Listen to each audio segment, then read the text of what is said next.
Hello friends, मेरा नाम है साहिल और एक बार फिर से आप सभी का स्वागत है मेरे इस यूट्यूब चैनल के ऊपर। दोस्तों, आज की इस वीडियो के अंदर मैं आपसे डिस्कस करने वाला हूँ कुछ अहम बातें जो कि हमें ट्रेड लेते वक्त ध्यान में रखनी चाहिए। बहुत से लोग ऐसे होते हैं जो कि ये कहते हैं कि जब भी हम कोई शेयर बाय करें तो वो नीचे चला जाता है और जब नीचे के लिए शॉर्ट करें तो वो ऊपर चला जाता है। मोस्टली मतलब लॉस में रहते हैं और अच्छा खासा लॉस अर्न करने के बाद, बियर करने के बाद वो मार्केट से एग्जिट कर जाते हैं और अपना सारा का सारा जो पैसा रुइन कर देते हैं, यानी कि डिबो डालते हैं पूरी की पूरी मार्केट के अंदर।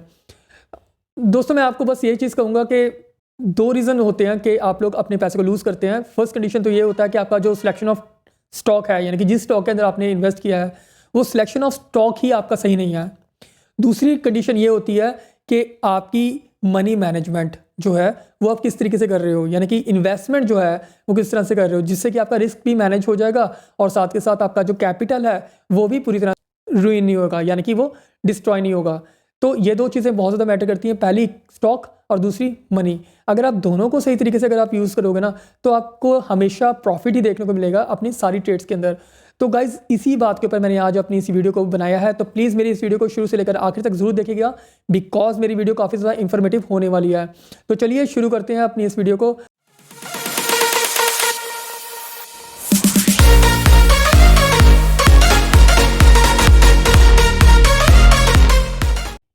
तो गाइस, एक्चुअली में होता क्या है कि जब भी हम किसी स्टॉक को खरीदते हैं, हमने खरीदा है उसको बाद उसको बेचा है, तो हम चाहते हैं कि हम लोग प्रॉफिट लेके निकलें, बट ज़्यादातर जो है लॉसेस देखने को मिलते हैं because of selection of trade जो है हमारी वो गलत होती है, और जो प्राइसिंग है, किस प्राइस पे हमें लेना है, वो भी गलत होता है। यानी कि दो ही चीज़ें मैटर करती हैं। पहली चीज़ जो होती है वो होती है सिलेक्शन ऑफ स्टॉक, हमने किस स्टॉक को खरीदा है, तो वो जो स्टॉक है सिलेक्शन वो बिल्कुल सही होनी चाहिए। अब दूसरी चीज़ आती है, वो चीज़ होती है जो हमने प्राइस पे खरीदा है, वो प्राइस क्या है और हमें किस प्राइस पे बेचना है। ज़्यादातर होता क्या है कि हमारा जो प्राइस है, हम जिस प्राइस पे खरीदते हैं, या तो बहुत ज़्यादा ऊपर चला जाता है या फिर वो बहुत ज़्यादा नीचे होता है। हम लोग अगर नीचे वाले प्राइस पे खरीदें तो बहुत जल्दी हम लोग उससे एग्जिट कर जाते हैं। लेटर ऑन वी थिंक कि यार हमने कम प्राइस के ऊपर जो है एग्जिट कर दिया है। But today in this video I am going to discuss कि हम लोग कैसे सिलेक्शन करेंगे स्टॉक्स की, कि हमें किस में इन्वेस्ट करना है या फिर किस प्राइस पे हमें इन्वेस्ट करना है। तो दोस्तों, एक्चुअली में जो भी लोग हैं जो नए हैं, जिनको स्टॉक मार्केट के बारे में ज़्यादा इन्फॉर्मेशन नहीं है, जो लोग ये कहते हैं कि हमने स्टॉक मार्केट के अंदर आ तो गए हैं, बट हमें कैसे पता चलेगा कि कौन सा स्टॉक जो है वो ज़्यादा बेटर है हमारे लिए, हमें किस स्टॉक के अंदर जो इन्वेस्ट करना चाहिए। तो उनके लिए मैं सबसे पहले बता दूं कि निफ्टी 50 जो है, निफ्टी 50, उसके अंदर 50 स्टॉक्स रहते हैं, वो काफ़ी ज़्यादा अच्छे स्टॉक्स रहते हैं, ब्लू चिप स्टॉक रहते हैं।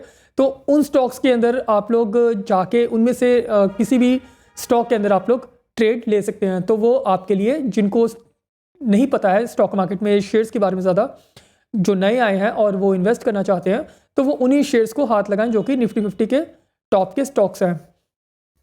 पहली चीज़ तो हो गई ये सिलेक्शन। दूसरी चीज़ अब ये है उन लोगों के लिए जिनको शेयर मार्केट के बारे में अच्छी खासी नॉलेज है, जो जानते हैं शेयर मार्केट के बीच में जो शेयर्स हैं वो किस तरह से ट्रेंड करते हैं। तो वो जो लार्ज कैप स्टॉक्स हैं या फिर मिड कैप स्टॉक्स हैं उनमें से ही सिलेक्शन करें, और जो स्मॉल कैप्स हैं, स्मॉल कैप्स में मैं बस ये कहूँगा कि जो पैनी स्टॉक्स हैं उनकी तरफ मत जाएं, और अगर स्मॉल कैप्स के लिए भी अगर वो देखते हैं तो उन स्टॉक्स में इन्वेस्ट ना करें जो कि अंडर डेप्ट हो या बहुत ज़्यादा फ्लक्चुएशन वाले हों, या फिर जिसमें लोअर सर्किट या अपर सर्किट लग रहा हो। ऐसे स्टॉक को पूरी तरह से अवॉइड करें। उन स्टॉक्स में तो आपने बिल्कुल भी नहीं जाना, ना ही उनको हाथ लगाना, ना ही उनके बारे में सोचना है।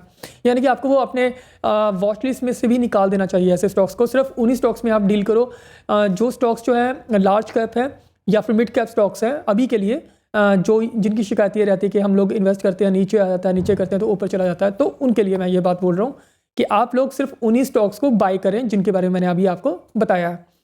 अब ये तो हो गई भैया सिलेक्शन ऑफ ट्रेड, ठीक है। निफ्टी के हमने स्टॉक्स उठाए, हमने निफ्टी 50 में से अब वहाँ पे हम लोग ट्रेड लेंगे। अब बात आती है कि हम प्राइस को कैसे सिलेक्ट करें, है ना, कि किस प्राइस के ऊपर हमें बाय करना चाहिए और किस प्राइस के ऊपर हमें सेल करना चाहिए।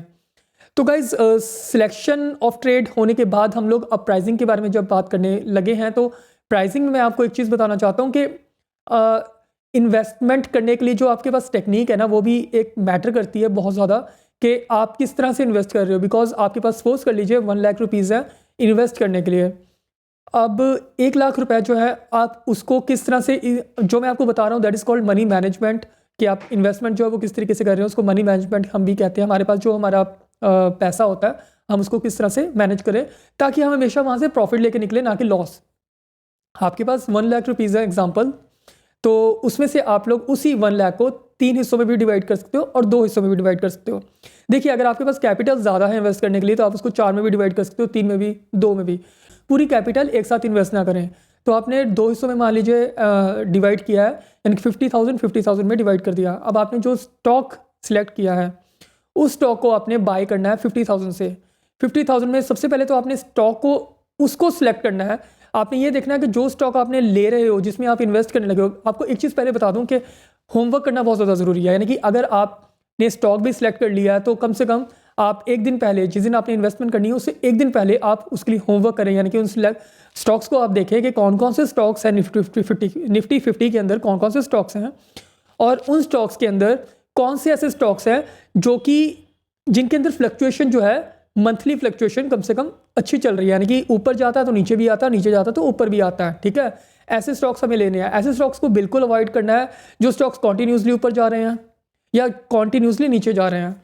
क्योंकि ऐसे स्टॉक जो है जो कॉन्टीन्यूसली नीचे जा रहे हैं, हमें लगेगा कि यार ये तो काफ़ी ज़्यादा नीचे आ गए हैं, अब चलिए इनको बाय कर लेते हैं, हमारे को अच्छा खासा प्रॉफिट देखने को मिलेगा। बट हो सकता है कि जिस प्राइस पे हम लोग बाय करें वो और ज़्यादा नीचे चला जाए, बिकॉज हमारे को ज़्यादा उसके बारे में पता नहीं है। ठीक है ना, तो हमें ऐसे स्टॉक्स को बिल्कुल अवॉइड करना है जो कॉन्टीन्यूसली ऊपर और कॉन्टीन्यूसली नीचे जा रहे हैं।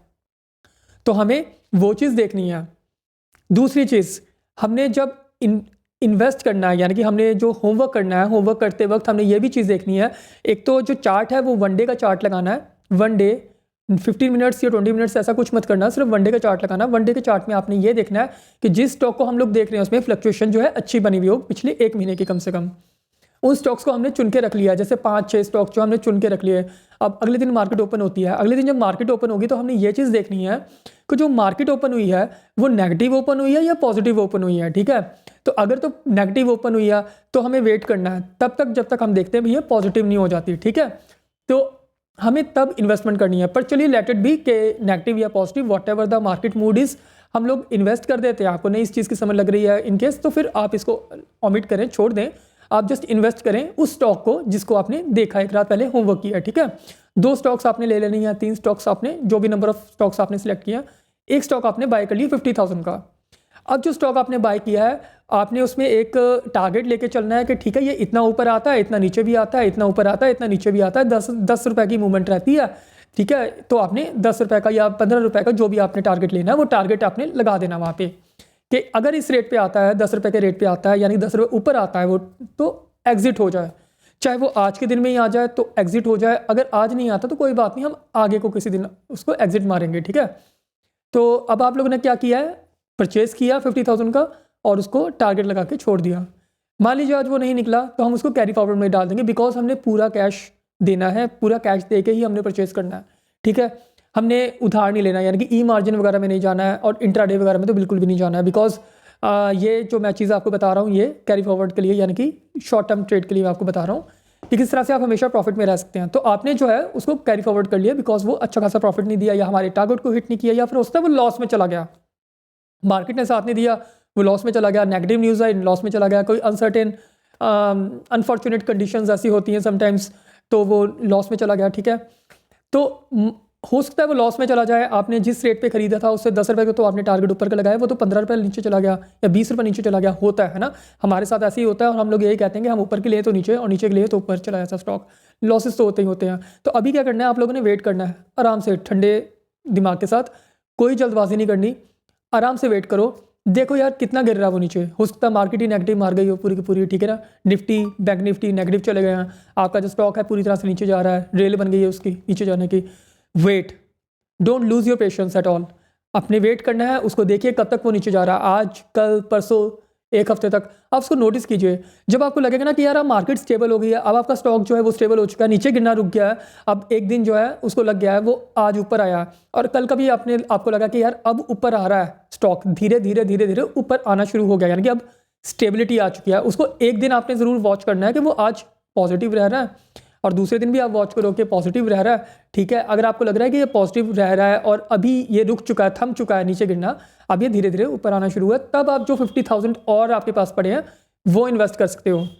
ठीक है, तो उससे क्या होगा कि आपने जिस प्राइस के ऊपर उसको परचेज किया था, जो भी प्राइस था, वो प्राइस अब नीचे आ जाएगा, यानी कि आपकी जो एवरेजिंग हो जाएगी ना, यानी कि आपने जो पहले हाई पे परचेज़ किया था 50,000 का, अब आपने उसको काफ़ी लो पर जाके फिर से 50,000 की परचेज़ मारी है, तो अब आपके पास नंबर ऑफ स्टॉक्स तो ज़्यादा होंगे पहले से, और दूसरी चीज़ जो आपकी एवरेजिंग है वो कम हो जाएगी, एवरेज प्राइस जो है वो कम हो जाएगा। यानी कि अब आप पहले अगर आपने 10 रुपये का टारगेट लिया था, अब आप 15 से 20 रुपये का टारगेट लेकर चल सकते हो आगे का एस्टिमेशन ये लगा के कि, या फिर ये भी सोच सकते हो कि जिस प्राइस पे मैंने परचेज़ किया था पहले 50,000 से, मैं उसी प्राइस के ऊपर बेचूंगा। अब तो प्राइसिंग आपकी और ज़्यादा नीचे आ चुकी है, तो अब आप अच्छे खासे प्रॉफिट लेकर एग्जिट कर सकते हो। तो ये एक तरीका होता है दोस्तों कि हम अपने पैसे को, हम अपनी मनी को, अपने कैपिटल को हम 2 हिस्सों में डिवाइड करते हैं, तो उसका ये बेनिफिट रहता है। मान लीजिए आपने 3 हिस्सों में डिवाइड करा, उसका भी एग्जांपल देता हूँ। मान लीजिए आपने 33,000 के अंदर डिवाइड कर दिया और एक 34,000 पीछे बच गया, ठीक है ना। तो आपने एक शेयर, आपने होमवर्क किया था, होमवर्क में आपने 4-5 स्टॉक्स जो है सिलेक्ट किए थे। 33,000 का आप एक स्टॉक परचेज करो, 33,000 का दूसरा स्टॉक परचेज करो, 2 स्टॉक आप आपने ले लिए हैं 33,000 के, पीछे आपके पास कितनी कैपिटल रहेगी 34,000।